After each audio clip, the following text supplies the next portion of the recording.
Assalamualaikum dan salam Malaysia Madani. Berita pagi bersama saya Atira Aminuddin. Operasi mencari dan menyelamat SAR-3 lagi mangsa insiden tanah runtuh di Kampung Raja Blue Valley Cameron Highlands disambung hari ini pukul 7 pagi.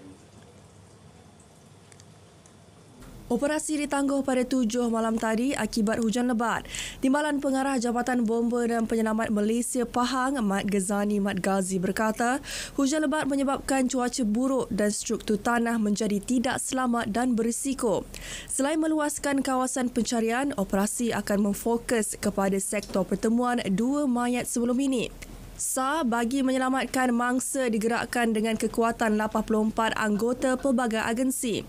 Semalam, 2 daripada 5 mangsa yang tertimbus berjaya ditemukan dan telah dibawa keluar dari kawasan runtuhan.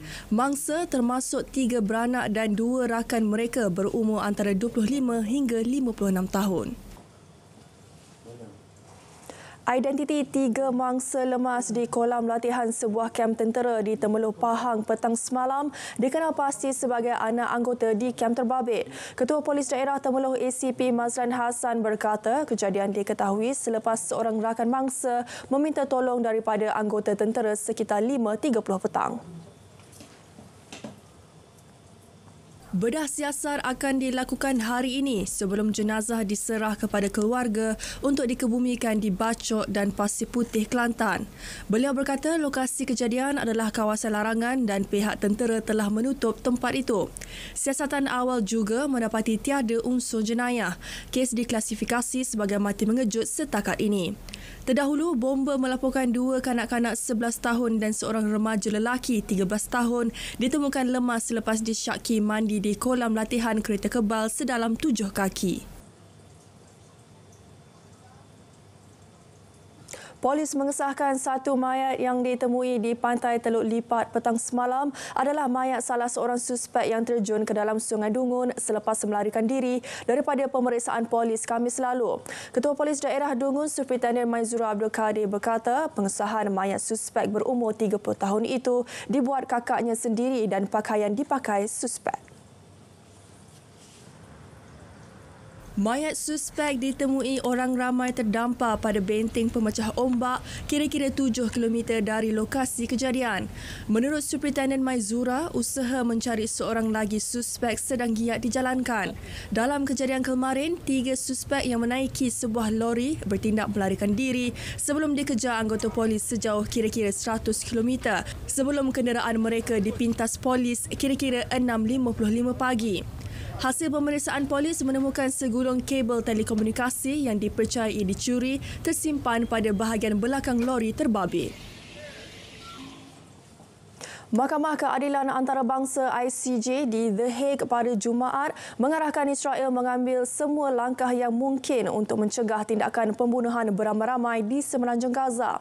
Israel dituntut melaporkan langkah yang akan diambil berhubung perintah itu dalam tempoh sebulan.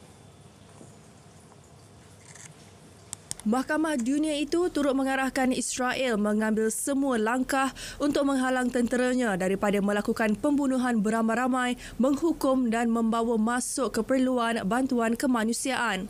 ICJ bagaimanapun tidak mengarahkan genjatan senjata seperti diminta Afrika Selatan. Awal bulan ini, Afrika Selatan mengemukakan kes berkenaan ke Mahkamah Tertinggi PBB itu. Pretoria meminta beberapa langkah kecemasan termasuk Israel menangguhkan operasi kententeraan di Gaza dan membenarkan bantuan kemanusiaan mencukupi memasuki wilayah Palestin itu.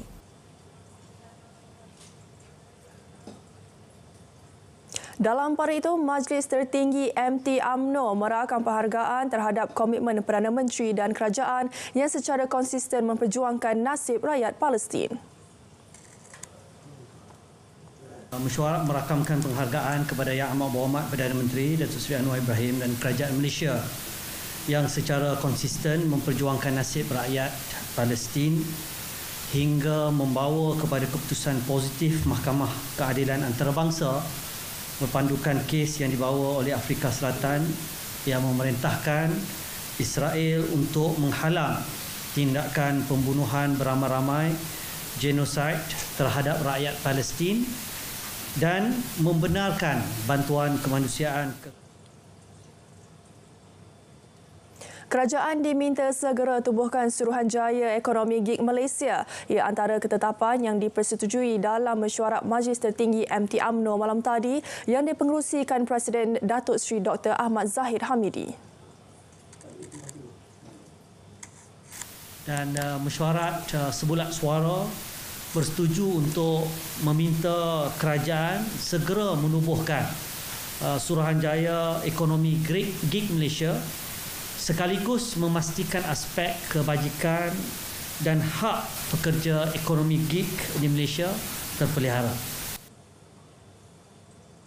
Terdahulu, Datuk Dr. Ashraf Wajdi Dusuki menerima memorandum daripada Timbalan Presiden Persatuan Penghantar P-Hailing Malaysia Abdul Hakim Abdul Rani yang mengandungi beberapa tuntutan berhubung kebajikan golongan itu.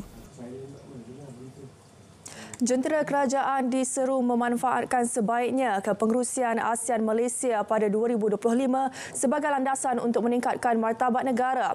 Perdana Menteri menyatakan perkara itu pada mesyuarat khas peluncuran kepengerusian ASEAN Malaysia 2025 di Putrajaya semalam.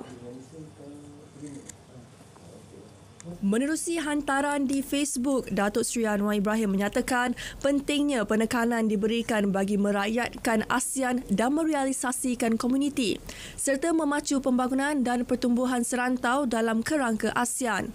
Beliau berkata mesyuarat itu juga membincangkan persediaan dari sudut substantif dan logistik bagi kepengerusian ASEAN oleh Malaysia yang akan berkuat kuasa pada 1 Januari 2025. Beliau turut berharap agar kepengerusian ASEAN Malaysia 2025 berjalan lancar. Perdana Menteri Datuk Seri Anwar Ibrahim berkongsi pandangan dengan tokoh pemikir Islam dari Kuwait, Sheikh Tariq Al-Suwaidan mengenai konsep madani yang menekankan pendekatan berimbang dan komitmen memerangi penyalahgunaan kuasa dalam kalangan pemimpin.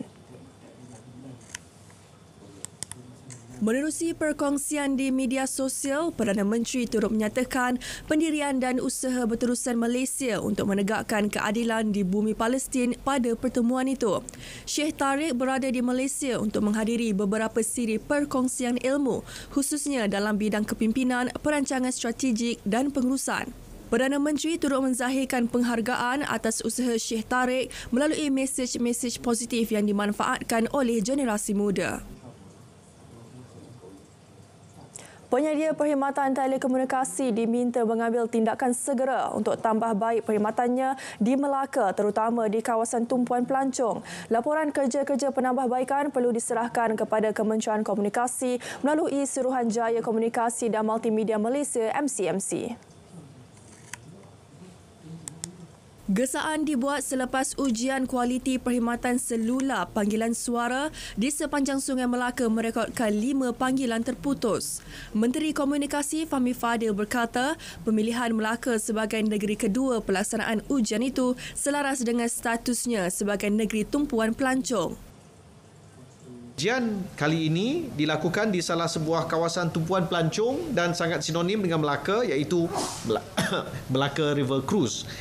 Ujian ini adalah simbolik kepada sokongan yang tidak berbelah bagi daripada Kerajaan Persekutuan dalam mendukung inisiatif Kerajaan Negeri Melaka yang sedang menganjurkan Tahun Melawat Melaka 2024. Ujian kelajuan muat turun jalur lebar tanpa wayar turut dijalankan di sepanjang laluan itu dan secara purata mencatatkan lebih 100 Mbps bagi kesemua penyedia perkhidmatan. Berita pagi diteruskan dengan edisi Sabah dari Sungai ke Segara, Palestin Pasti Merdeka. Malaysia Madani, tekad perpaduan penuhi harapan.